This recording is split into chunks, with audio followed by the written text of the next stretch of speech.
కూడి ఉన్న మీ అందరికీ నా హృదయపూర్వకమైన వందనాలు.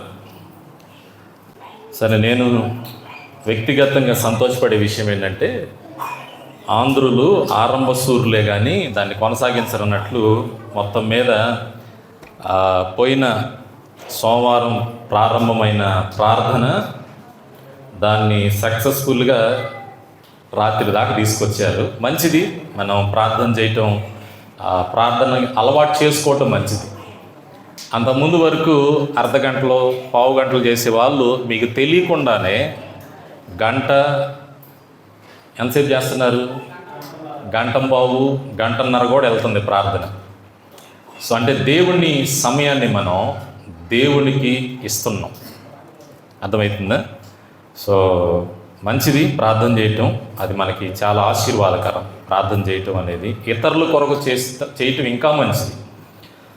మనం ఎప్పుడైతే ఇతరుల కొరకు ప్రార్థన చేయటం అలవాటు చేసుకుంటామో, దేవుడు మన కొరకు ఇతరుల్ని ప్రేరేపించి ప్రార్థన చేసేటట్లుగా చేస్తాడు.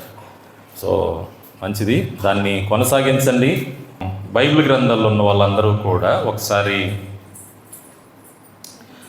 పేతురు రాసిన మొదటి పత్రిక, బైబిల్ గ్రంథాల్లో ఉన్న వాళ్ళందరూ నాతో కలిసి పేతురు రాసినటువంటి మొదటి పత్రిక 3వ అధ్యాయం 9వ వచనాన్ని నేను చదువుతాను. బైబిల్ ఉన్న వాళ్ళు చూడాలని, నేను చదివే మాటని జాగ్రత్తగా ఆలకించాలని నేను కోరుకుంటున్నాను. పేతురు రాసిన మొదటి పత్రిక 3వ అధ్యాయం 9వ వచనం. ఆశీర్వాదమునకు వారసులగటకు మీరు పిలువబడితిరి గనుక కీడుకు ప్రతి కీడైనను దోషణకు ప్రతి దోషణైనను చేయక దీవించుడి అని రాయబడింది. దేవుడు ఈ మాటల్ని దీవించునుగాక. చిన్న ప్రార్థన చేసుకుని మనం వాక్య భాగాన్ని ధ్యానించుకుందాం. దయగలిగిన మా తండ్రి, కృప కలిగిన మా ప్రభువ, ఈ ప్రత్యేకమైన ఈ ఉదయకాల సమయాన్ని బట్టి వందనాలు. నీ సన్నిధిలో మేము సంఘముగా కూడుకోవటానికి మీరు మాకు ఇచ్చిన ఈ గొప్ప అవకాశాన్ని బట్టి వందనాలు నాయన. ఈ దినం చూడలేక ఎంతోమంది ఉన్నారు. కూడి ఉన్న మమ్మల్ని నాయన దర్శించి నీ ఉద్దేశించిన మాటల్ని నాయన ఇదిగో ప్రభువ మాట్లాడమని ధారాళంగా రాకుండా అడ్డుపడుతున్న ప్రతి ఆటంకాన్ని దూరపరచండి. తెరవబడిన హృదయాలు ఇవ్వండి. నీ మాటలుగా విని దీవించబడినట్లుగా సహాయం చేయమని యేసు నామం అడుగుతున్నాం తండ్రి, ఆమేన్. మనం చదువుకున్నటువంటి వాక్య భాగం చాలా ఆలోచన చేయగలిగినటువంటి విషయం. మనుషులను దేవుడు ఏర్పాటు చేసుకోవటం వెనుకున్నటువంటి ముఖ్య ఉద్దేశం ఏంటంటే, మానవాళిని, మనుషులను దేవుడు ఆశీర్వదించాలి, దీవించాలి అని ఆశపడుతూ ఉన్నాడు. అయితే మనిషి ఈ ఆశీర్వాదాలు పొందుకోవడానికి బదులుగా క్రమక్రమంగా పోగొట్టుకుంటూ వస్తున్నాడు. ఎలా పోగొట్టుకుంటున్నాము మనము అని ఆలోచన చేస్తే, మనము మన తప్పిదాలను బట్టి మనం ఆశీర్వాదాలు పోగొట్టుకుంటున్నాం. ఆజ్ఞలు అతిక్రమించడం వల్ల మనం ఆశీర్వాదాలు పోగొట్టుకుంటున్నాం. అవిధేయతతో కూడినటువంటి పనులు చేయటం వలన మనం ఆశీర్వాదాలు పోగొట్టుకుంటున్నాం. దేవునికి అయిష్టమైన మార్గాలలో మనం నడవటం ద్వారా ఆ ఆశీర్వాదాలు పోగొట్టుకుంటున్నాం అని చెప్పచ్చు. దేవునికి ఇష్టమైంది కాకుండా నీ సొంత ఇష్టాలన్నీ నెరవేర్చడం ద్వారా మనం ఆశీర్వాదాలు పోగొట్టుకుంటున్నాం. ఇంకా చెప్పాల్సి వస్తే మనం దేనికి పోగొట్టుకుంటున్నాము అనంటే, దేవుని చెప్పిన ఆలోచనలు కాకుండా నీ సొంత ఆలోచనలు, నీ మనసుకు తోచింది చెయ్యాలనుకోవటం ద్వారా ఇలా మనిషి దేవుడు ఇచ్చినటువంటి ఆశీర్వాదాలను పోగొట్టుకుంటూ ఉన్నాడు. అసలు దేవుడి మాట వినని మనుషులను గురించి దేవుడు ఏమంటున్నాడు, దేవుని మాటను వినేటటువంటి మనుషులను గురించి దేవుడు ఏం వాక్యంలో నుండి సెలవిస్తున్నాడో ఒక వచనాన్ని నేను చూపిస్తాను. బైబిల్ గ్రంథాలు ఉన్న వాళ్ళందరూ కూడా ఒకసారి మీ బైబిల్ గ్రంథాలు తీయండి. నిర్గమాకాండం 20వ అధ్యాయం 5 నుండి 6 వచనాలు చూస్తే అక్కడ ఇలాగా రాయబడింది. ఎలయనగా నీ దేవుడైన యెహోవానగు నేను రోషము గల దేవుడను, నన్ను ద్వేషించు వారి విషయంలో 3-4 తరముల వరకు తండ్రుల దోషమును కుమారుల మీదకి రప్పించుచు నన్ను ప్రేమించి నా ఆజ్ఞలు గైకొనిన వారిని 1000 తరాల వరకు కరుణించువాడనై ఉన్నాను అని అంటున్నాడు.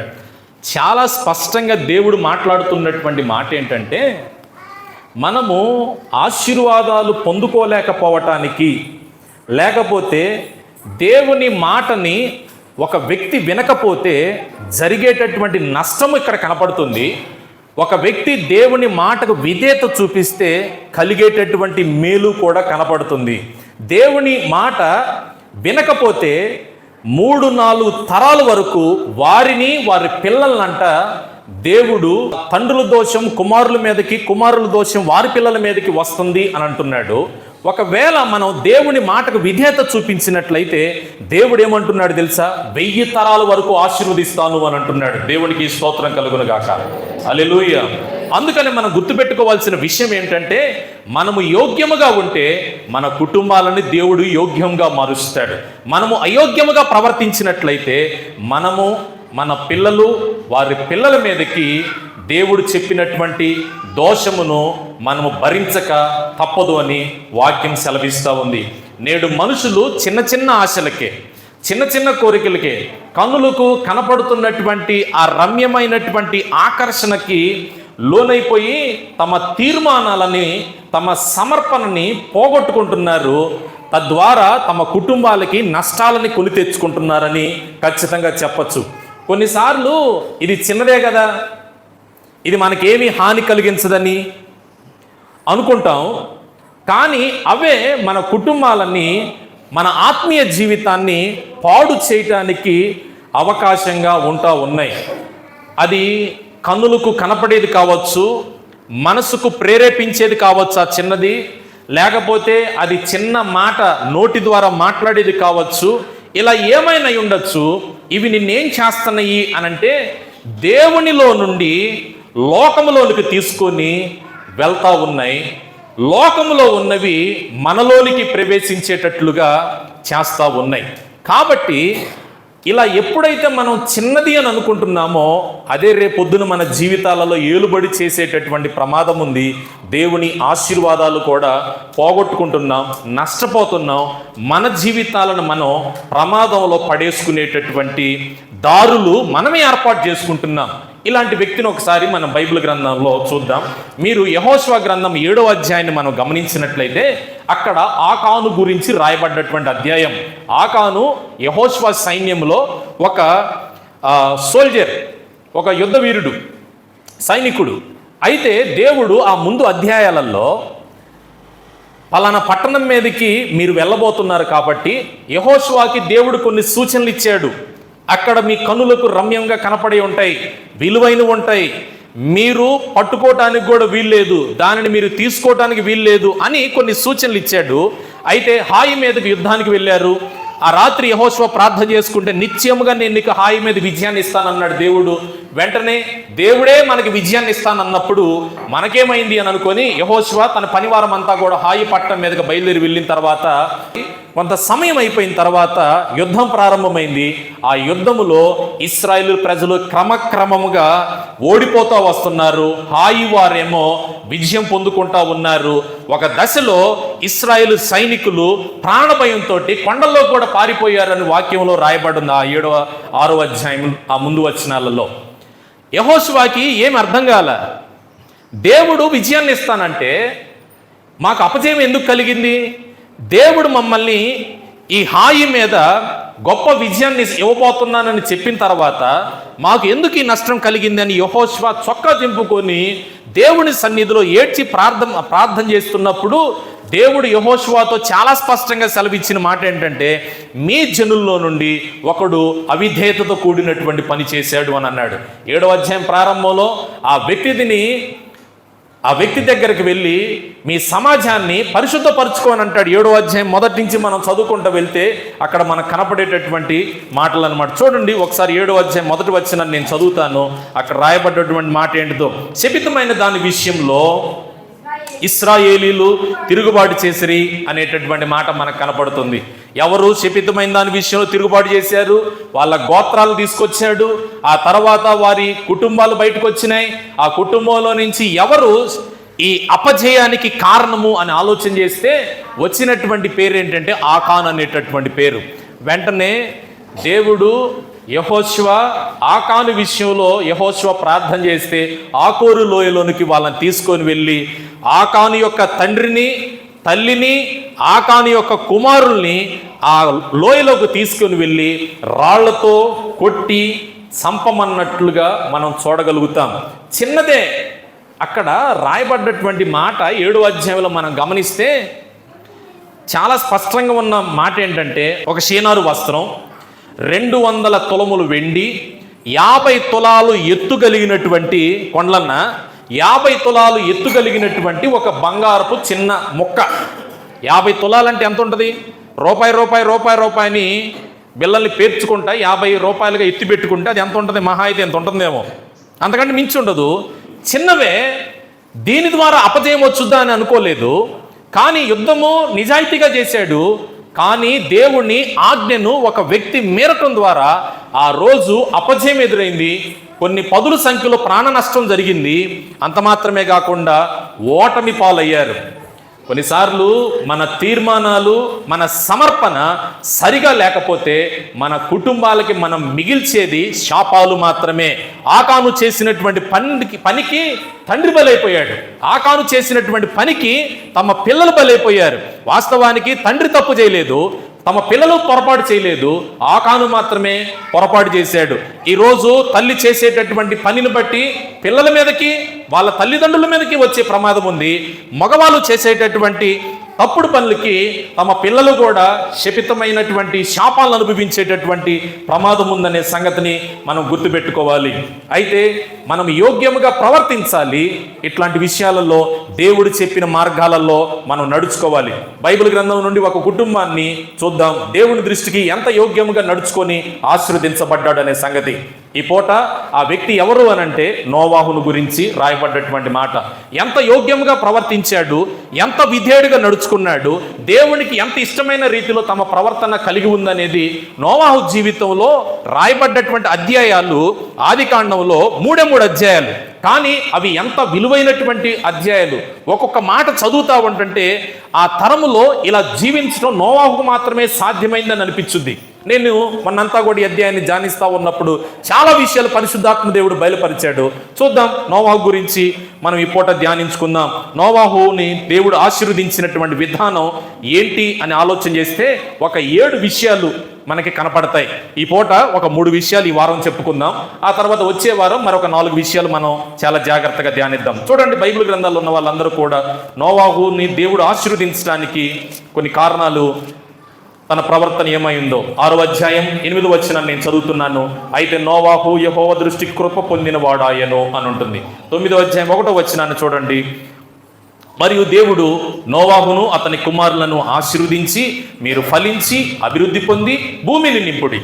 2 చోట్ల కూడా, ఒక చోటేమో నోవాహు దేవుని దృష్టికి కృప పొందుకున్నాడంట, మరొక చోటేమో ఆశీర్వాదం పొందుకున్నారు అనేటటువంటి మాటను మనం చూస్తాం. ఎంత స్పష్టంగా రాయబడి ఉన్నటువంటి మాటలు చూడండి. ఒక వ్యక్తిని దేవుడు ఎంతగా ఆశీర్వదించాడు, ఎంతగా ఒక వ్యక్తి పట్ల దేవుడు కృప చూపించాడు. ఆ కృప చూపించడానికి, అలా ఆశీర్వదించబడటానికి నోవాహు జీవితాన్ని మనం చాలా జాగ్రత్తగా ఆలోచన చేద్దాం. ఒకటి, నోవాహుకి దేవుడు కృప చూపించడానికి, నోవాహు పట్ల అంత ఆశీర్వాదాలని అనుగ్రహించడానికి మొట్టమొదటిగా నోవాహు ఎలా కృప పొందుకున్నాడు, ఎలా ఆశీర్వాదాలు పొందుకున్నాడో వాక్యం ఆధారంగా మనం ఆలోచన చేద్దాం. 6వ అధ్యాయం 9వ వచనం మొదటి భాగాన్ని నేను చదువుతున్నాను. చూడండి, నోవాహు వంశావళి ఇదే.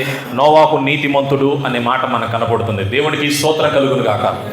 నోవాహు దేవుని కృపను, దేవుని ఆశీర్వాదాలు పొందుకోవడానికి గల కారణం ఏంటంటే, మొట్టమొదటిగా నోవాహు దేవుని దృష్టికి నీతిగా నడుచుకున్నాడు, నీతిగా ప్రవర్తించాడు. ఒకటి, దేవుని ఆశీర్వాదం, దేవుని కృపను నోవాహు సమృద్ధిగా పొందుకోవటానికి తాను దేవుని దృష్టికి ఎలా నడుచుకున్నాడు అని మనం ఆలోచన చేస్తే, మొట్టమొదటిగా నీతిగా నడుచుకున్నాడు. దేవునికి స్తోత్రం కలుగును గాక. దేవుడు మనుషుల నుండి కోరుకునేది ఏంటిది అని అంటే, ఈ పగటి వేళ నీతిని కోరుకుంటున్నాడు. నీతిగా ప్రవర్తించాలని ఆయన కోరుకుంటున్నాడు మన దగ్గర నుంచి. నీవు నేను నీతిగా బ్రతకాలని ఆయన ఆశపడుతున్నాడు. మనము నీతిగా జీవించాలని ఆయన తలంచుతూ ఉన్నాడు. అయితే ఇక్కడ మొట్టమొదటి ప్రశ్న ఏంటంటే, నీతి అంటే ఏంటి? గత వారంలో మనం చెప్పుకున్నాం. నీతి అనంటే గలతీ పత్రికలో పౌలు అంటాడు, అబ్రహాము గురించి రాయబడ్డప్పుడు 3వ అధ్యాయం 6వ వచనంలో, అబ్రహాము దేవుని నమ్మెను, అది అతనికి నీతిగా ఎంచబడెను. ఆయన నమ్ముకోవటమే నీతి. అర్థమవుతుందా? ఆయన మీద విశ్వాసం చూపించటమే నీతి. మనం నమ్మిన దాన్ని గట్టిగా పట్టుకోవటమే నీతి. మనము ఎవరినైతే నమ్ముకున్నామో ఆ దేవుణ్ణి చివరి వరకు విడిచిపెట్టకుండా ఉండటమే నీతి. అబ్రహాము అలా ఉన్నాడు కాబట్టి అబ్రహామును కూడా దేవుడు అలానే దీవించాడనే సంగతి మనం గడిచిన వారాల్లో మనం చూసాం. ఈ మాటను వింటున్నప్పుడు మనం గుర్తుపెట్టుకోవాల్సిన విషయం ఏమిటంటే, నీతిగా జీవిస్తేనే దేవుని కృపను పొందుకుంటాం. నీతిగా జీవిస్తేనే దేవుని ఆశీర్వాదాలు మనకు దగ్గరైతే. నీలో నీతి ఉంటే దేవుడిచ్చేటటువంటి ఒక ప్రతిఫలం ఏంటిదో చూపిస్తాను. కీర్తన గ్రంథమును 11వ కీర్తన 7వ వచనాన్ని చదువుదాం. మనము నీతిగా ఉంటే దేవుడిచ్చేటటువంటి ప్రతిఫలం, ఆశీర్వాదం ఏంటిదో చూడండి. 11వ కీర్తన 7వ వచనములు ఎలాగుంది?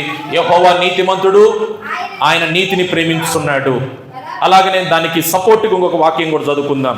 సామెతల గ్రంథం 8వ అధ్యాయం 21వ వచనంలో, నన్ను ప్రేమించి వారిని ఆస్తికర్తలుగా చేయుదును, వారి నిధులను నింపుతాను అని అంటున్నాడు. నీలో నీతి ఉంటే దేవుడు నిన్ను ప్రేమిస్తాడు. మొదటి వచనాన్ని బట్టి నీలో నీతి ఉంటే దేవుడు నిన్ను ఆశీర్వదిస్తాడు. మనలను ఆయన ప్రేమిస్తే ఆయన కృప మనకు దొరుకుతుంది. మనలను ఆయన ప్రేమిస్తే ఆయన ఆశీర్వాదాలు మనకు దొరుకుతాయి. మనలో నీతి ఉంటే, లేకపోతే మనలో నీతి నిజాయితీగా మనం జీవిస్తే దేవుని ఆశీర్వాదాలు పొందుకుంటాం. మనలో నీతి ఉంటే దేవుని యొక్క కృపను మనం పొందుకుంటామని ఈ 2 వచనాలు చాలా స్పష్టంగా సెలవిస్తున్నాయి. ఆయన ఎవరిని ప్రేమిస్తాడు అని అంటే, ఎవరిలైతే నీతి ఉంటుందో వాళ్ళని ప్రేమిస్తాను అని అంటున్నాడు. యేసయ్య మనల్ని ప్రేమించడం మొదలు పెడితే అక్కడ సపోర్ట్ కిందకు మనం చదువుకున్నామే 8వ అధ్యాయం 21వ వచనం సామెతల గ్రంథంలో, నన్ను ప్రేమించు వారిని ఎలా మారుస్తానంటున్నాడు? ఆస్తికర్తలుగా మారుస్తానంటున్నాడు. వారి నిధులను నింపుతాను అని అంటున్నాడు. దేవుడికి స్తోత్రం కలుగును గాక. హల్లెలూయా, హల్లెలూయా. నీవు మందిరానికి వచ్చినంత మాత్రాన దేవుడు నిన్ను ఆశీర్వదిస్తాడని అనుకోమాకండి. బైబిల్ చదువుతున్నంత మాత్రాన దేవుడు నిన్ను ఆశీర్వదిస్తాడు అనుకోవటం మన పిచ్చి పొరపాటు. నేను ప్రార్థన చేస్తున్నానులే దేవుడు నన్ను ఆశీర్వదిస్తాడు అనుకోవటం అది బుద్ధిహీనుని యొక్క ప్రార్థన. దేవునికి నేను చాలా ఇచ్చాను, చాపలు ఇచ్చాను, ఫ్యాన్లు ఇచ్చాను, మైకులు కొనిపెట్టాను, లేకపోతే స్థలానికి ఇది చేశాను, అది చేశాను, కాబట్టి దేవుడు నన్ను ఆశీర్వదిస్తాడు, దేవుడు నా ఎడల కృప చూపిస్తాడు అని అనుకోవటం అది బుద్ధిహీనతే. అర్థమవుతుందా? పరిచర్య నేను చేస్తున్నాను కాబట్టి దేవుడు నన్ను దీవిస్తాడు, దేవుడి కృప నాకు తోడుగా ఉంటుంది అని అనుకోవటం అది సరైనటువంటి విధానం కాదు. నీలో నీతి ఉంటే దేవుడు నిన్ను ఆశీర్వదిస్తాడు. అర్థమవుతుందా? అంతేకాని ఇదంతా కూడా నీవు చేయాల్సినటువంటి పని. పరిచర్య నీవు చేయాల్సిందే, ప్రార్థన చేయాల్సిందే. వీటన్నిటితో పాటు నీ జీవితం ఎలా ఉండాలి అనంటే, నీలో నీతి ఉన్నప్పుడు మాత్రమే ఆయన కృప నీకు దొరుకుతుంది, ఆయన ఆశీర్వాదాలు కూడా నీకు దొరుకుతాయి. దేవునికి స్తోత్రం కలుగునుగాక. కొన్నిసార్లు ఇలాంటి మాటలు వినేటప్పుడు వెంటనే ప్రవర్తించాలనిపించుద్ది, ప్రాక్టీస్ చేస్తాం కూడా. కొన్నిసార్లు మనం నీతిగా జీవించేటప్పుడు గుర్తుపెట్టుకోండి, వ్యతిరేకతలు వస్తాయి, శోధనలు వస్తాయి, సమస్యలు వస్తాయి, ఇబ్బందులు కలుగుతాయి, నా అనుకున్న వాళ్ళు దూరం అవుతారు, ఎన్నో ప్రతికూలతలు ఏర్పడేటటువంటి అవకాశం ఉంటుంది. అయితే నీవు ఆ నీతిని గనుక గట్టిగా పట్టుకున్నట్లయితే, దేవుని సమయం కొరకు నువ్వు ఎదురు చూసినట్లయితే, దేవుడు ఖచ్చితంగా నిన్ను, నీ కుటుంబాన్ని, నీ సంతానాన్ని దేవుడు ఆశీర్వదిస్తాడు. దేవుడికి స్తోత్రం కలుగునుగాక. ఒక ఉదాహరణ బైబిల్ గ్రంథంలో ఒక వ్యక్తి జీవితాన్ని నేను చూపిస్తాను. అతడే యోబు. చూడండి, నీతిని గురించి, యోబు గురించి రాయబడ్డ మాట ఏంటంటే, యోబు గ్రంథం 29వ అధ్యాయం 14వ వచనంలో అక్కడ రాయబడ్డ మాట ఏంటిదో తెలుసా? యోబు అంటాడు, నేను నీతిని వస్త్రముగా ధరించుకొని ఉన్నాను గనుక అది నన్ను ధరించింది. దేవునికి స్తోత్రం కలుగునుగాక. యోబు అంట నీతిని వస్త్రాన్ని ధరించుకున్నట్లుగా ధరించుకున్నాడంట. అర్థమవుతుందా? యోబు నీతిని గురించి మాట్లాడేటప్పుడు ఏమంటున్నాడంటే, నేను నీతిని వస్త్రాన్ని ధరించుకున్నట్లుగా ధరించుకున్నాను. ఆలోచన వస్తుంది. ఆడవాళ్ళకి పైటి చెంగట్లను, మగవాళ్ళు చూడండి, మనం కొన్నిసార్లు కూర్చునేటప్పుడు చొక్కా సరి చేసుకుంటాం, లేచేటప్పుడు చొక్కా సరి చేసుకుంటాం. అర్థమైంది? లేకపోతే పై పంచె ఉంటుంది, దాన్ని ప్రతిసారి సరి చేసుకుంటూ ఉంటాం. నీతి అనేది ఎలాంటిది అని అంటే, ఆడవాళ్ళు మీరు కూడా అంతే, కూర్చునేటప్పుడు పైట చెంగు సరిగా వేసుకుంటుంటారు. ప్రయాణాల్లో కూడా అమ్మాయి బండిలో పడుతుంది అని అంటే వెంటనే ఏమనుకుంటాం, సరిగా మనం చెంగుని సరి చేసుకుంటాం. నీతి అనేది ఏంటిది, ఎట్లాంటిది అని అంటే, ప్రతిసారి కూడా మనము సరి చేసుకోవాల్సిందే. ఎందుకంటే మనం నీతిలో నుండి తొలగిపోయేటటువంటి ప్రమాదం ఉంది. నీతి మనలో నుండి విడిచిపెట్టి వెళ్ళేటటువంటి ప్రమాదం ఉంటుంది మన ప్రవర్తన బట్టి. కాబట్టి ప్రతి దినము కూడా ఈరోజు నేను ఎంతవరకు నీతిగా జీవించాను, ఈరోజు నేను ఎంతవరకు నీతిగా బ్రతికాను, ఈరోజు ఎంతవరకు నేను నీతిమంతుడిగా బ్రతకటానికి ప్రయత్నం చేశాను. కొన్నిసార్లు మన నీతిని పోగొట్టుకునేవి ఏంటిదో తెలుసా? మన మాటే, మన ఆలోచనే, మన నడకే మన నీతిలో నుండి మనం తప్పించేది. కాబట్టి యోబు ఏమంటున్నాడంటే, నేను నీతిని వస్త్రమును ధరించుకున్నట్లుగా ధరించుకున్నాను అని అంటున్నాడు. యోబు తాను ధరించుకున్నటువంటి వస్త్రము అను నీతిని దేవుడు చూసి ఏం చేశాడు తెలుసా? ఒకసారి కోల్పోయినటువంటి వాటిని 40వ అధ్యాయంలోకి వెళ్ళి చూస్తే ఎంతైతే యోబు కోల్పోయాడో తన నీతిని బట్టి, తాను ధరించుకున్నటువంటి వస్త్రము వలె తాను ధరించుకున్నటువంటి నీతిని బట్టి దేవుడు రెండంతలుగా ఆశీర్వదించాడు. దేవునికి స్తోత్రం కలుగునుగాక. హల్లెలూయా. ఈరోజు ఇటువంటి నీతిని మనం కలిగి ఉన్నామా? ఈరోజు అటువంటి నీతిగా మనం జీవిస్తున్నామా? అది మనకు సాధ్యపడుతుందా? నీతిని మనం ఎప్పటికప్పుడు జాగ్రత్తగా కాపాడుకోగలుగుతున్నామా? అలా మనం చేసుకోగలిగినట్లయితే, అలా మనం జాగ్రత్తగా మన నీతిని మనం చూసుకోగలిగినట్లయితే, యోబును ఆశీర్వదించినట్లుగా నోవాహులో దేవుడు ఆశీర్వదించడానికి, నోవాహు కుటుంబం మీద దేవుడు కృప చూపించడానికి ఆ నీతే కారణమైంది. ఆ నీతి నోవాహు సంతానాన్ని ఆశీర్వదించినట్లుగా అదే నీతిని మనం కలిగి ఉన్నట్లయితే దేవుడు నిన్ను, నీ కుటుంబాన్ని, నీ తండ్రి ఇంటి వారిని కూడా ఆశీర్వదిస్తాడు. దేవునికి స్తోత్రం కలుగునుగాక. రెండవది, దేవుడు నోవాహును ఆశీర్వదించడానికి గల కారణం ఏమై ఉంటుంది? నోవాహు మీద దేవుడు కృప చూపించడానికి రెండో కారణం ఏమై ఉంటుంది అనంటే, అదే 6వ అధ్యాయం 9వ వచనం 2వ భాగాన్ని మనం చదువుకుంటే, నోవాహు తన తరముల్లో నిందారహితుడిగా ఉన్నాడు అని ఉంటుంది. అంతేనా? రెండో భాగంలో ఏముంది? మొదటిది మనం చెప్పుకున్నాం నీతిమంతుడు అని. రెండవది ఏముంది? తన తరముల్లో నిందారహితుడిగా ఉన్నాడు అని వాక్యం సెలవిస్తుంది. నోవాహు దేవుని కృపను పొందుకోవటానికి, దేవుని ఆశీర్వాదాలు నోవాహు మీద ఉండటానికి రెండవదిగా నోవాహు ఎలా ప్రవర్తించాడు అనంటే నిందారహితుడిగా జీవించాడు. దేవునికి స్తోత్రం కలుగును గాక. ఒక మాట చెప్తాను, ఇంకొంచెం ఒక మెట్టు దిగి ఇలా చెప్తా. నిందారహితుడు అనంటే ఎవరు కూడా నిన్ను వేలెత్తి చూపించటానికి వీలు లేకుండా జీవించే జీవితమే నిందారహితుడిగా జీవించే జీవితం. హల్లెలూయా. కొన్నిసార్లు చూడండి, పలానా వ్యక్తిని గురించి మనం అడిగితే వాడ, ఆ ఇల్ల, ఆ కొంప, ఆ అమ్మాయ, అబ్బో అని కొన్ని పేర్లు, వాళ్ళ ప్రవర్తన విధానాలని వెంటనే చెప్పేస్తారు. వాడ పెద్ద వేషధారండి, వాడికి నోరే కుదరదండి, ఆమె నోట్లో నోరు పెట్టగలుగుతామా? ఇవన్నీ ఏం సూచిస్తున్నాయి క్రైస్తవ సమాజాన్ని అనంటే లోపాలు. అర్థమవుతుందా? ఇటువంటివి లోపాలు బహుశా మనలో ఉన్నాయేమో ఒకసారి ఆలోచన చేయండి. ఆ లోపాలు మన జీవితాలలో ఉన్నంతకాలం మనము దేవుని కృపను పొందుకోవాలన్నా అవి పొందుకోనివ్వవు. దేవుని ఆశీర్వాదాలు మనం పొందుకోవాలన్నా అవి మనల్ని పొందుకోనివ్వవు. ఎందుకంటే నోవాహును దేవుడు ఆశీర్వదించడానికి, నోవాహు కుటుంబం మీద దేవుడి కృప చూపించడానికి, ఏలెత్తి చూపించడానికి కూడా వీలు లేకుండా బ్రతికాడు. అలా నీవు నేను బ్రతకగలిగితే దేవుడు ఖచ్చితంగా మన కుటుంబాల్ని ఆశీర్వదిస్తాడు. ఒక వ్యక్తి నిందారహితుడిగా ఎలా జీవించగలడు అనంటే, అపోస్తుడైనటువంటి పౌలు తిమోతికి రాస్తూ ఒక మాట నాకు అది చాలా చక్కగా అనిపించింది. చూడండి, అపోస్తుడైన పౌలు ఆ తీతుకు రాసినటువంటి పత్రిక, తిమోతి అన్నాను, తీతుకు రాసినటువంటి పత్రిక 1వ అధ్యాయం 5వ వచనాన్ని చదువుకుందాం. అక్కడ ఏమనుందో చూడండి. నేను నీకు ఆజ్ఞాపించిన ప్రకారము నీవు లోపముగా ఉన్న వాటిని దిద్ది చాలు. ఒక వ్యక్తి నిందారహితుడిగా ఎలా జీవించగలుగుతాడు? జాగ్రత్తగా వినాలి, చాలా విలువైన మాటలు ఇవి. ఒక వ్యక్తి నిందారహితుడిగా ఎలా జీవించగలుగుతాడంటే తనలో ఉన్నటువంటి లోపాలని సరిచేసుకోగలిగినప్పుడు, దిద్దుకోగలిగినప్పుడు, మార్చుకోగలిగినప్పుడు నిందారహితుడిగా జీవించగలుగుతాడు. భూమి మీద పుట్టినటువంటి ఏ ఒక్క వ్యక్తి కూడా మిస్టర్ పర్ఫెక్ట్ కాదు.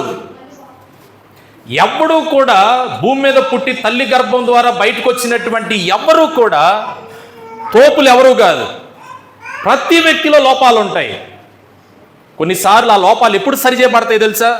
బైబిల్ చదువుతున్నప్పుడు, వాక్యం వింటున్నప్పుడు, ఆత్మీయులు ఇద్దరు కూర్చొని ఎదురుపడి మాట్లాడుకుంటున్నప్పుడు, కౌన్సిలింగ్ ద్వారా సేవకుడు ఆ కుటుంబాన్ని దర్శించినప్పుడు, ఎవరైతే దిద్దుకుంటూ సరి చేసుకుంటూ ముందుకు వెళ్తూ ఉంటారో వాళ్ళల్లో లోపాలు కనుమరుగైపోతాయి, లోపాలు కనపడవు. దేవునికి స్తోత్రం కలుగును గాక.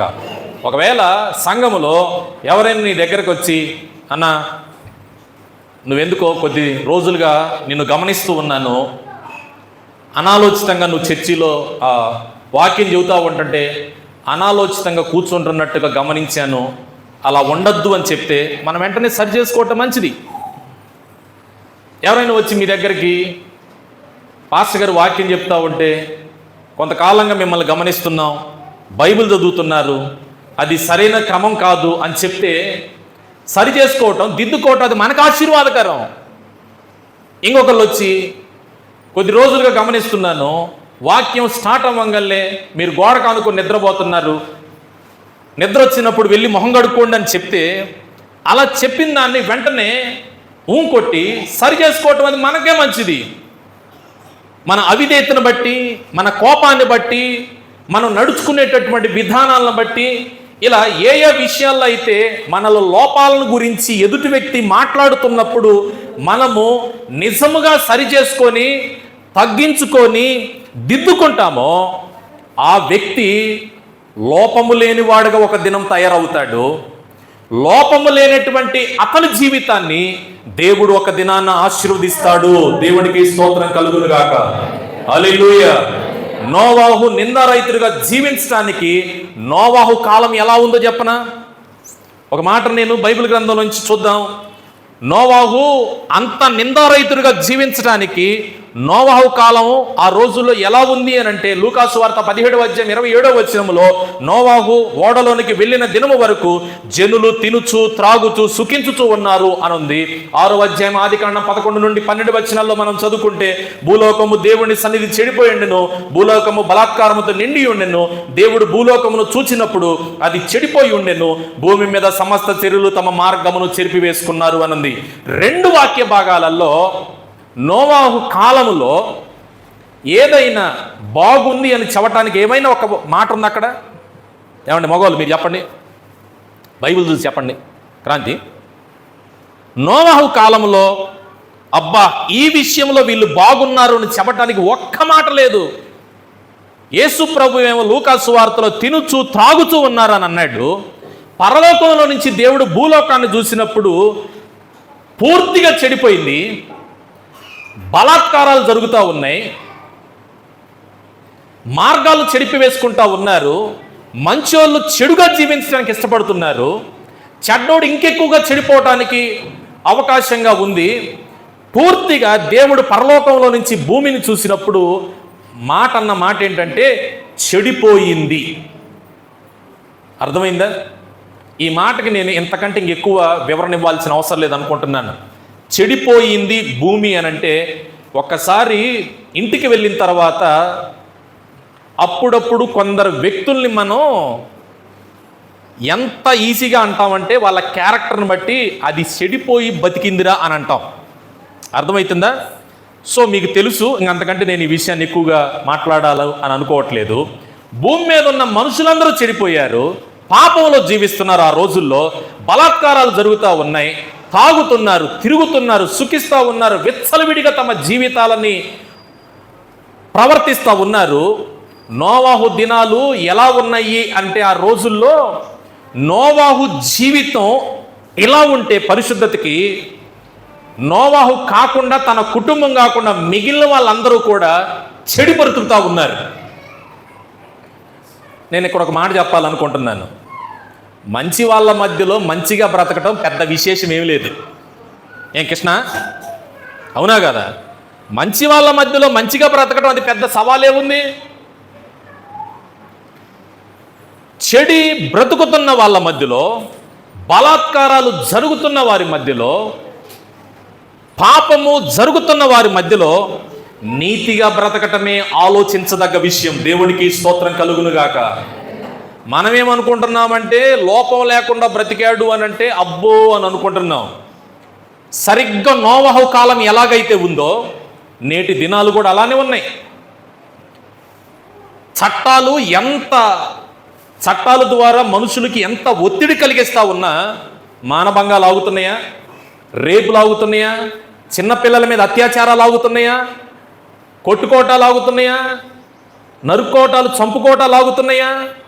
దేశ సరిహద్దులు ఎంత టైట్ చేస్తా ఉన్నా పొరుగు దేశాల నుంచి మన దేశాన్ని నాశనం చేయాలనుకున్న టెర్రరిస్టులు ఆగుతున్నారా? ఆ రోజుల్లో అలా చెడిపోయింది. ఈ రోజుల్లో కూడా ఆ రోజుల వలె చెడిపోతానే ఉంది లోకం.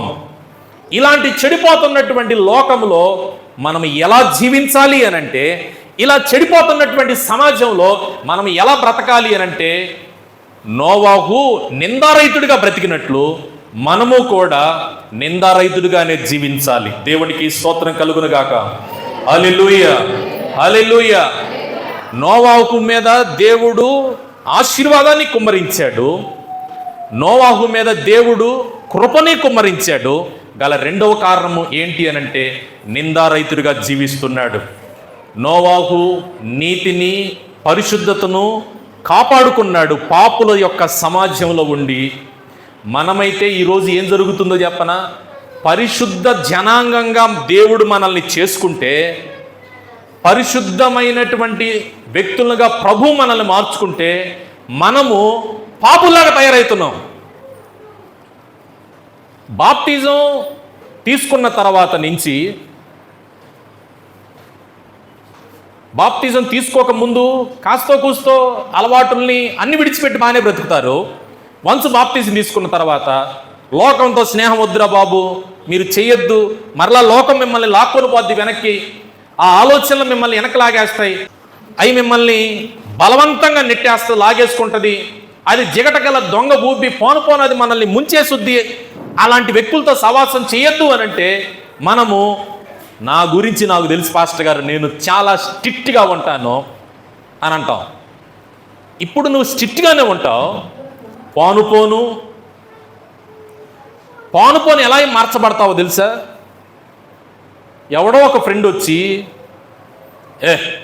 ఇంత గొప్ప పార్టీ చేసుకుంటావు అంటే, అయితే సొక్క కానీ ఏం కాదులేరా అంటాం. అరే వద్దులేరా, నేను బాప్టిజం తీసుకున్నాను, మళ్ళీ మా దేవుడు నన్ను ఏదో ఒక దెబ్బ కొడతాడు అని అంటే, ఈ కొంచానికి ఏం కాదులే కానీ అమ్మ, ఇవి భూమి మీద అందరు పాస్టర్లు ఎందు, అందరు విశ్వాసులు ఎందు బాగా బతుకుతున్నట్లుగా కానీ అని అనగానే అంతేనంటవా అని అంటాడు. సరే రే, ఒక కండిషన్ ఏంటిది అని అంటే, ఈ ఒక్క పెగ్గే తాగుతాను కానీ అంతకంటే ఎక్కువ తాగను, మరలా వాసన వచ్చేసింది, ఇంటికి పోతే మావిడ పెద్ద గొడవ వేసేసుకుంటుంది. ఆ ఒక్కటి తాగుతాడు. వెంటనే దుష్టుడు మరుసటి రోజుకే మరలా కొత్త పార్టీ ఎత్తుకుంటూ వస్తుంది నీ దగ్గరికి. ఇలా ఎంతమంది విశ్వాసులు అవిశ్వాసుల్లాగా మార్చబడుతున్నారో, ఎంతమంది విశ్వాసులు లోకంలో కలిసిపోయిన వాళ్ళు ఉన్నారు, వెనుతిరిగి వెళ్ళిపోయిన వాళ్ళు ఉన్నారు, లోకాశల్లోకి పాపాశల్లోకి పడిపోయి, ఇంక నేను చివరికి ఇలా బ్రతుకుతున్నాను కదా, ఇంక ఏమి వెళ్తానులే మందిరానికి, నా అడ్డమైన బ్రతుకుని బట్టి దేవుడు కూడా క్షమించడని ఇంకా పూర్తిగా పాడు చేసుకుంటున్నటువంటి వాళ్ళు కూడా ఈరోజు క్రైస్తవులు ఉన్నారు. అద్భుతమైన విషయం ఏంటంటే, ఈ పూట ప్రభు మనం ముందు పెట్టినటువంటి ఒక వ్యక్తి జీవితం ఎలాంటిదంటే, చెడిపోయినటువంటి లోకంలో బ్రతుకుతున్నటువంటి నోవాహు నిందారహితుడిగా జీవించాడు. దేవుడికి స్తోత్రం కలుగునుగాక. మనుషులు సాక్ష్యం ఇవ్వాల నోవాహు గురించి, దేవుడు సాక్ష్యం ఇస్తున్నాడండి. మీరు అనుకుంటున్నారేమో ఎవరైనా వ్యక్తి ఇచ్చాడేమో సాక్ష్యం అని. 6వ అధ్యాయం ప్రారంభం నుంచి చదివితే, మనిషి కాదు నోవాహుకు సర్టిఫికెట్ ఇచ్చింది, దేవుడిచ్చాడు. ఎందుకు దేవుడిచ్చాడు? ఆయన సూక్ష్మంగా మైక్రోస్కోపుల్లో చూసినప్పుడు నోవాహు యొక్క జీవితాన్ని, ఈ లోపం కూడా లేదని, ఈ లోపం ఉంది అని అనటానికి వీలు లేకుండా బతికాడు నోవాహు. అందుకని దేవుడు కృప చూపించాడు. అందుకని దేవుడు నోవాహు మీద ఆశీర్వాదాలు కురిపించాడు. దేవునికి స్తోత్రం కలుగునుగాక. నేడు పాపపు సమాజంలో బ్రతుకుతున్న మనము నోవాహు వలె నిందారహితుడిగా జీవించడానికి ప్రయత్నం చేయగలుగుతున్నామా? ఇది ప్రతిరోజు జరగాల్సింది. ఏదో ఒక వారంలో ఒక రోజు కాదు, every day we need to practice our righteousness అంటాను నేను. మన నీతిని ప్రతి దినము మనం ప్రాక్టీస్ చేస్తూనే ఉండాలి. ఆ మధ్యకాలంలో ఒక అమ్మాయి ఒక మంచి ఆత్మీయుడు కలిగినటువంటి తాతయ్యని ఇలా అడిగిందంట. తాతయ్య, ఒక వ్యక్తి పరిశుద్ధంగా ఎంతకాలం జీవించగలడు అని అంటే, తాత అనుభవం మేరకు ఏం చెప్పాడంటే, అమ్మా ఇప్పుడు నీకు ఈ వయసులో ఎందుకు వచ్చింది ఆ ప్రశ్న అని అన్నాడంట. కా తాతయ్య, నేను పరిశుద్ధంగా జీవించాలని ఆశపడుతున్నాను దేవుళ్ళో, యేసయ్యలో, నువ్వు చెప్పు తాతయ్య అని అంటే, నా అనుభవం మేరకు ఒక వ్యక్తి పరిశుద్ధమైన ఆలోచనలతో పరిశుద్ధమైన మనసుతోటి పావు గంట నుంచి అర్ధగంట లోపు మాత్రమే జీవించగలుగుతాడు అని అన్నాడంట. ఆ తర్వాత తాతయ్య మరలా రీస్టార్ట్ చేయాలి నీ పరిశుద్ధతని, మరలా రీస్టార్ట్ చేయి, తిరిగి పునఃప్రారంభించు పరిశుద్ధతని, తిరిగి పునఃప్రారంభించు. నేను యేసు ప్రభుని నా సొంత రక్షకుడిగా అంగీకరించిన నాట నుండి నేను పరిశుద్ధత కొరకు ప్రతి గంట ప్రతి నిమిషం నేను అలా ప్రయత్నం చేస్తూ వచ్చాను. కాబట్టి ఈరోజు మీ నాన్న ఈ ఆశీర్వాదాలు అనుభవించాడు, నీవు మంచి బడిలో చదువుకోగలుగుతున్నావు అని అన్నాడంట. దేవునికి స్తోత్రం కలుగును గాక. పరిశుద్ధత, నీతి అనేది మనం బాప్తిజం తీసుకున్నంత మాత్రాన నీతిమంతులు అయిపోలా. ఇంకా మాట్లాడాల్సి వస్తే పౌలు రోమాపత్రికలు ఏమంటాడు తెలుసా? నీతిమంతుడు ఒక్కడును లేడు అని అంటాడు. అసలు మన గురించి యేసు ప్రభు మన దగ్గరకు రాకపోతే, మనం యేసు ప్రభు మన జీవితాలకు పరిచయం కాకపోతే మనం నీతిమంతులమే కాదు. అర్థమవుతుందా? మన గురించి మన జీవితాల్లోకి యేసు ప్రభు రాకపోతే మన బ్రతుకు ఎప్పుడు కూడా పాపంలోనే ఉండిపోయేదే. పరిశుద్ధత అంటే ఏంటిదో తెలిసేది కాదు. కానీ ఎప్పుడైతే, నేను సాగదీయాలనుకోవట్లేదు, ఎప్పుడైతే యేసు ప్రభు మన జీవితాల్లోకి మనం సొంత రక్షకుడిగా అంగీకరించామో అప్పుడు మనం పరిశుద్ధమైనటువంటి జనాంగంగా పిలువబడ్డాం. పరిశుద్ధమైన దేవుని సన్నిధిలో మనం కూర్చొని ఆరాధిస్తూ ఉన్నాం. నేను మరలా చెప్తాను, అప్పుడప్పుడు మన పరిశుద్ధతని పాడు చేస్తూ ఉంటుంటాడు సాతానుడు. మన నీతిని పాడు చేసే ప్రమాదం ఉంటుంది. విడిచిపెట్టినటువంటి చుట్ట, విడిచిపెట్టినటువంటి త్రాగుడు, విడిచిపెట్టినటువంటి అమ్మాయి, విడిచిపెట్టినటువంటి అబ్బాయి, ఏదైతే మనం ఒకప్పుడు అసహించుకొని విడిచిపెట్టామో, కొన్నిసార్లు అవి మనం ఒంటరిగా ఉంటున్నప్పుడు ఫోన్ రూపంలో రింగ్ అవ్వటమో, ఇంటి మీద నుండి వెళ్ళటమో, అవతల నుంచి సైగల రూపంలోనో, లేకపోతే చుట్ట రూపంలోనో వాసన రావటమో, మందు రూపంలోనో సమాచారం రావటం జరుగుతుంది. సాతాను పని నిన్ను పడేయటమేనండి. గట్టిగా మాట్లాడితే నిన్ను పడేస్తే చాలింగా వాడి పని, నిన్ను పడేస్తే చాలింగా. నువ్వు గట్టిగా మాట్లాడితే నిన్ను నీతిలో నుండి ఒక్క అడుగు పక్కకే ఇచ్చేస్తే చాలు, వాడు విజయం పొందుకున్నట్లే. దేవుడు ఎంత గొప్పవాడంటే, పడిన ప్రతిసారి నువ్వు లెగాలి అని అనుకుంటే దేవుడు చేయబట్టుకొని లేపేవాడు. దేవునికి స్తోత్రం కలుగును గాక. నీతిమంతుడు 7 మార్లు పడినను ఆయన ఏం చేస్తానన్నాడు? లేపుతానన్నాడు. పడిపోయావు, నీకు అనిపించింది, అయ్యో నేను పడిపోయాను, నేను లెగవాలనుకుంటున్నాను అని ప్రార్థన చేస్తే దేవుడు చేయబట్టుకొని లేపడానికి సిద్ధంగా ఉన్నాడు. దేవునికి స్తోత్రం. నోవాహు జీవితాన్ని పూట మనం మన కళ్ళెదురు పెట్టుకుందాం. పాపముతోటి శాపముతోటి చెడిపోయినటువంటి లోకములో ఉన్న నోవాహు దేవుని కృప, దేవుని ఆశీర్వాదం అతని మీదకి వచ్చింది అని అంటే నిందారహితుడిగా జీవించాడు. ఆ కాలం ఎలా ఉందో నేడు ఈ కాలం కూడా అలానే ఉంది. నోవాహును మనం ఎదురు పెట్టుకుందాం. దేవుడు మన పట్ల ఏమైతే చేశాడో దాన్ని తలంచుకుంటూ ముందుకు వెళ్దాం. సాతానుగాడు ఎంత కుయుక్తులేస్తాడంటే, ఒరేయ్ నువ్వు దొంగసాటుకు తాగావరా, నువ్వు దొంగసాటుకు అబద్ధం ఆడావరా, అయిపోయిందిరా అని అంటాడు. వెనక లాగుతూ ఉంటుంటాడు. పాపం చేశారా నువ్వు, అయిపోయింది నీ పని అంటాడు. కానీ దేవుడు పడిన ప్రతిసారి నువ్వు లెగవాలనుకుంటున్నప్పుడు, నిజంగా లెగవాలనుకుంటే దేవుడు నిన్ను లేపుటకు సమర్థుడు. అందుకు ఉదాహరణ దావీదును మనం తీసుకోవచ్చు. ఇదే అవకాశమని అట దాగొచ్చి ప్రభువారు క్షమించయ్యా, ఇట దాగొచ్చి ప్రభువు క్షమించయ్యా, చేయరాని చేసి వచ్చి క్షమించయ్యా, వెళ్ళకూడని స్థలాల్లోకి వెళ్ళొచ్చి క్షమించయ్యా అని అంటే అవి ఉడకవు యేసు ప్రభు దగ్గర, ఆ పప్పులు ఉడకవు. రెండు, నేను ఇంతటితో ఆపి మూడో దానిలోకి వెళ్ళాలనుకుంటున్నాను. నోవాహు దేవుని కృపను ఆశీర్వాదాలు పొందుకున్నాడంటే ఎన్నో సవాళ్ళు ఎదుర్కొన్నాడు, వాటిలో నుండి నిందారహితుడిగా జీవించాడు. కాబట్టి దేవుని యొక్క ఆశీర్వాదాలు, దేవుని కృప నోవాహు సమృద్ధిగా పొందుకున్నాడు. మూడవది చెప్పేసి నేను నా మాటలు ముగించాలని ఆశపడుతున్నాను. చూడండి, 6వ అధ్యాయం 9వ వచనం 3వ భాగాన్ని నేను చదువుతాను. దేవుడు నోవాహును ఆశీర్వదించడానికి గల 3వ కారణం ఏంటంటే దేవునితో కూడా నడిచినవాడు.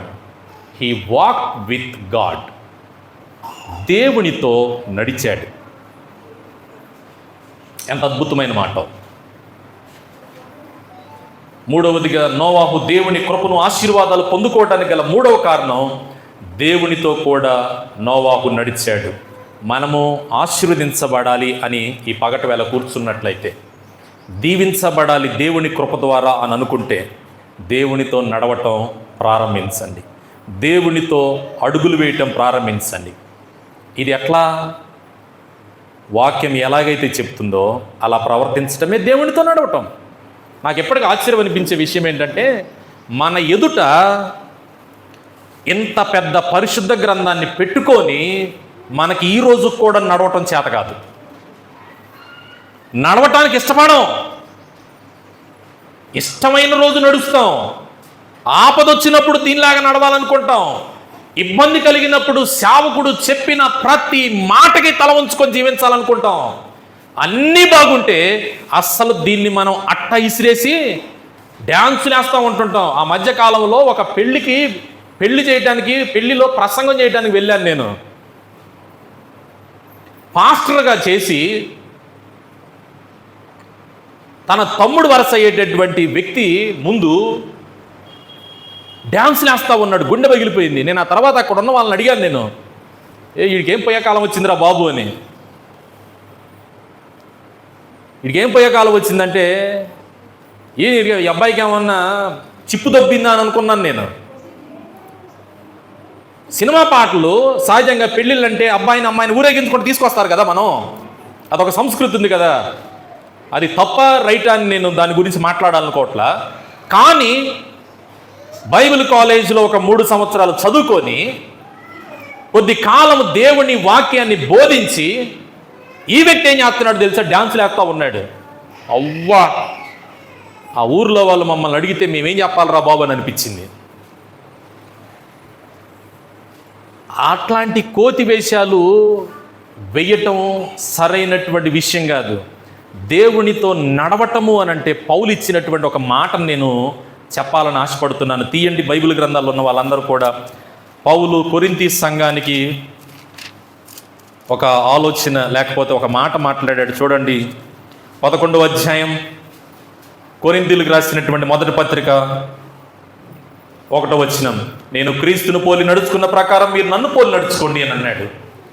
దేవునితో నడవటము అనంటే ఆయనను ఎదురు పెట్టుకొని నడవటమే. బైబిల్ గ్రంథాన్ని మనం ముందు పెట్టుకొని మనం నడవటమే. బైబిల్ ఏదైతే మన జీవితాలకి బోధించిందో దాని ప్రకారంగా అనుసరించడమే నడవటం. నీకు తట్టినటువంటి ఆలోచనే రైట్ అనుకొని నడవటం, ఆ నడక కరెక్ట్ కాదు. ఒకరోజు పొరపాటు పడి తొలగిపోయే ప్రమాదం ఉంటుంది. నీకు వచ్చినటువంటి ప్రేరేపణ బట్టి నడుస్తాను అనంటే అది నిన్ను ప్రమాదంలోనికి తీసుకొని వెళ్ళుద్ది. అప్పుడప్పుడు అన్యజనుల దగ్గరికి వెళ్ళి ప్రార్థన చేస్తూ ఉన్నప్పుడు చర్చికి రావచ్చు కదా అని అంటాం. సహజంగా పాస్టర్లుగా ఉన్న ఒక ఆలోచన ఏంటిది, మందిరానికి రండి ఇంకా దేవుడు బాగు చేస్తాడు అని అంటే, అబ్బో యేసు ప్రభు దగ్గరక మా వల్ల కాదండి అని అంటారు కొంతమంది. ఇంకొంతమందికి ఏమో చాలా చిన్న చూపు యేసు ప్రభు అంటే. అది ఎందుకు వచ్చిందో అంత చిన్న చూపు నాకు తెలియదు. ఇంకొక ఆమె మరి ఎవరు చెప్పారో విశ్వాస సమాజంలో నుంచి యేసు ప్రభు దగ్గరికి వస్తే మొదట బాగానే ఉంటుంది, కానీ అబ్బో ఆ తర్వాత చాలా కష్టాలు వస్తాయండి, అవి మా వల్ల కాదండి, అందుకే నేను రాలేకపోతున్నానండి అని అంటారు. నిజమే, వాళ్ళన్న మాట తప్పేం కాదు. కాకపోతే బైబిల్ గ్రంథంలో దేవుణ్ణి ఎదురు పెట్టుకొని నడిచిన ప్రతి ఒక్క వ్యక్తి జీవితం శ్రమ గుండా, ఇబ్బందులు గుండా, నష్టాలు గుండా ప్రయాణం చేశారు. కానీ దేవుడు అద్భుతంగా ఆ నష్టాలను పూడ్చుకుంటూ, ఆ శ్రమలు తీర్చుకుంటూ, ఆ కష్టాలలో నుంచి తొలగించుకుంటూ విజయాన్ని ఇచ్చి నడిపించాడు. దేవునికి స్తోత్రం కలుగును గాక. బైబిల్ గ్రంథంలో దేవుడితో నడిచినటువంటి కొందరు చాలా మంది వ్యక్తులు ఉన్నారు. ఆదికాండం 5వ అధ్యాయం 22వ వచనాన్ని మనం చదువుకుంటే అక్కడ నోవాహు దేవునితో నోవాహుకు మెతూషాలను కనిన తర్వాత 300 ఏండ్లు దేవునితో నడుచుచూ అనే మాటను మనం చూస్తాం. అంత మాత్రమే కాకుండా యోబు గ్రంథం 23వ అధ్యాయం 11వ వచనంలో మనం గమనిస్తే, నా పాదములు ఆయన అడుగు జాడలో విడువక నడిచినవి, నేను ఇటు అటు తొలగక ఆయన మార్గములను అనుసరిస్తూనే ఉన్నాను అని అంటున్నాడు. దేవునితో నడవటం అనంటే ఆ కాలంలో నోవాహుకి బైబిల్ లేదు, హానోకి బైబిల్ లేదు. కానీ వాళ్ళు ఎంత సక్సెస్ఫుల్గా నడిచారో దేవుని దృష్టికి. ఈరోజు సెల్ ఫోన్లో డేటా ఉన్నంతసేపు మనకు వినే ఓపిక ఉంటే వింటానే ఉండొచ్చు వాక్యాలు. కొన్ని వందల ప్రసంగాలు ఇప్పటి వరకు మనం విన్నాం. కొన్ని పదుల సార్లు, కొన్ని పదుల అధ్యాయాలు బైబిల్ మనం చదువుతున్నాం. కొన్ని పదుల ప్రసంగాలు ఇక్కడ నేను నిలబడి మీరు కూర్చొని విన్న సందర్భాలు ఉన్నాయి. కానీ ఇప్పటికీ కూడా విశ్వాసులకి దేవునితో నడవటం చేత కావట్లేదు. దేవునితో నడవటం కష్టమైపోతా ఉంది. అమ్మ అలా నడవద్దని సరిచేయాలనుకుంటే అదేదో పరువు నష్టమైపోయింది అన్నట్లుగా బాధపడుతున్నారు. అబ్బాయి ఇలా నడవటం సరైన విధం కాదని హెచ్చరిస్తే మమ్మల్ని అందరి ముందు అన్నాడు అని బాధపడుతున్నారు. దేవునితో నడవాలి అని అనుకుంటున్నప్పుడు, దేవునితో మనం కలిసి నడవాలి అని అంటే వాక్యం నీకు జ్వాలపాట పాడినట్టుగా ఏ రోజు ఉండదు. గుచ్చుకుంటూనే ఉంటుంది, హెచ్చరిస్తూనే ఉంటుంది, సరిచేస్తున్నట్టే ఉంటుంది. దావీదు అంటాడు కదా, నీటి మడ్డు నన్ను కొట్టుడు ఆశీర్వాదకరము అని అంటాడు కదా. అది నాకు తైలాభిషేకం అంటున్నాడు కదా. గద్దింపు, హెచ్చరికలు ఉంటాయి. దేవునితో నడిచేటప్పుడు గద్దింపు ఉంటుంది. బహుశా నేను కొట్టకపోవచ్చేమో, వాక్యాన్ని చూపించి మమ్మల్ని సరిచేయాలని ప్రయత్నం చేస్తుంటా. ఎందుకు అనంటే దేవుని కృపకి, దేవుని ఆశీర్వాదాలకి మీరు కారకురాలు అవ్వాలని. దేవుని ఆశీర్వాదాలు ఎవరికో ఒక్కరికే కాదు, అందరికీ అని మీరు అలా ప్రవర్తించి చూపించగలిగినట్లయితే దేవుని కృప, దేవుని ఆశీర్వాదాలు మనకి దేవుడు తోడుగా ఉంచుతాడు. దేవునికి స్తోత్రం కలుగును గాక. హల్లెలూయా, హల్లెలూయా.